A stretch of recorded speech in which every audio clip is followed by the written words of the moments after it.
Hello, assalamu alaikum wa rahmatullahi wa barakatuh. Dhammaan bulshooyinka Soomaaliyeed waan idin salaamay.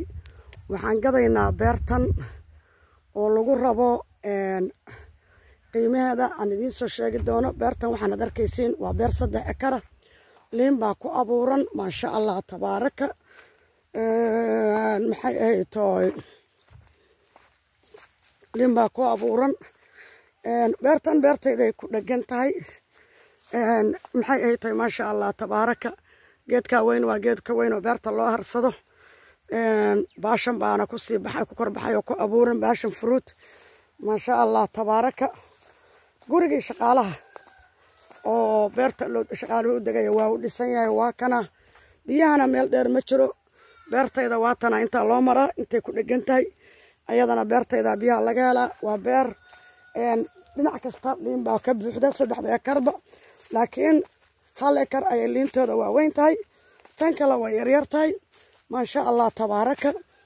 marka maxay ahayd toy waa kana anigana gurigayga wakaasa maasha Allah beertan oo dhan maasha Allah tabaaraka. waxa lagu waa beec qofkii interest garaynayo waan soo dhaweynaynaa ku soo dhawaada. beertan waa 3 ekar ma ahan waa 24 boos camal.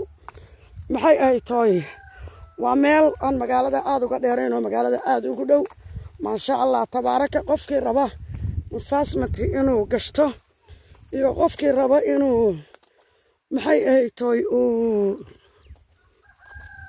qofkii raba investment inuu ku samaysto iyo qofkii rabo inuu maxay ay tahay meel kasta xaafad baa ka xigto xaafad baa ka degan meel kasta waa meel hadda iska magaala iskuule. biyaha waxay ku jiraan beertayda iyo beertanba biyaha way ku jiraan. biyaha inaad soo dhaweysatid is a very simple thing.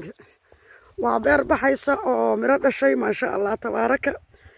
wakaasa liinta miraheeda maasha Allah tabaaraka. waa tan hoos daadsan iyadoo baxday. time aan ku gurno maanaan u helin maasha Allah tabaaraka. marka alxamdulillaah waa tan mirahaasa uga laadlaadaan. waa beer magaaladu hadda ay soo gaartay. beer aan ka dheerayn halkii boos ayaa 6,600 Kenya money halka balood ayaa lagu iibinayaa. marka maasha Allah tabaaraka. waa dhul aad iyo aad u ballaaran aad iyo aad u weyn 3 ekar dhul yar maahan waa dhul aad u weyn maasha Allah. anigana dhinaca shishe ayaan ka deganahay. walaashay reer Kanadana waa kana dhulkeeda maasha Allah tabaaraka. you have a nice daris maxay ahayd toy maasha Allah tabaaraka. nice solar power oo waxa ku jiro wax kasta waa inaan ka hormaray suga kamaradeedan qabanin. marka maasha Allah tabaaraka. guriga waxa la darisaa guriga beertana la darisa maasha Allah tabaaraka. family-gana daris idin la dadis waxa ay maaragta waa meesha xoolahooda iyo digaaga ay u dhisteen maasha Allah. waa meel aad degi kartid oo aad iyo aad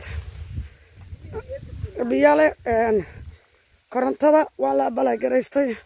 isn't this beautiful? arqasabka sidoo u baxayo hadda dhow baa la abuuray maasha Allah tabaaraka. dhulkan waa ilaa meesha shishe fog geedka kore ilaa ilaa gurigaas kodiisa halka ka dhisan. waayaan 3 ekar waa dhul weyn yaa fanay sniper maasha Allah tabaaraka. meeshan qofkii investment ka samaysanaya ilmaga good money qofkii deegaan ka dhiganayana waa meel gurin iyo beer isku qoofalan aad ka dhisan karto. sida maasha Allah wasiistarka ay samaysay.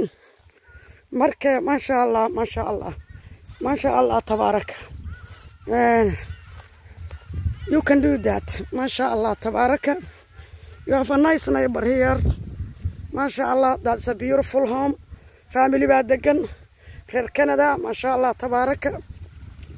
arigoodi baa u jooga waxarooda waa ku halka u daaqaya digaagi baa u jooga maasha Allah tabaaraka. they did a lot of good things.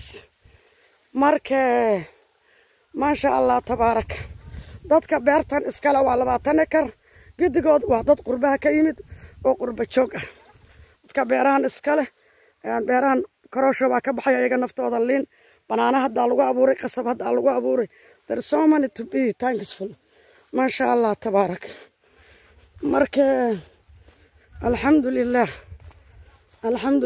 rabbil alamin marka ما شاء الله that's so beautiful qofkii jecel nature space weyn u baahan waa kana beer aad u qurux badan habaysan laamiga ilaa intan waxa soo dhisay abaayo adiguna laamiga inta ku xigta ayaad horay u dhisanaysaa ما شاء الله تبارك سندا wonderful meeshan beer aad qurux waa dhul aad u qurux badan magaalada 3 kilometer bay u jirtaa iskuul waaba u dhow yahay biyo waa ku jiraan korontada wali nama soo gaarin laakiin waayarka intuu maraya is a very nice beautiful markuu magaalada xaafadda Makonguri bay ku taalaa magaalada Makawi haddaad interest garaynaysid soo wac maama Soomaali 254 742 226 331 السلام عليكم ورحمة الله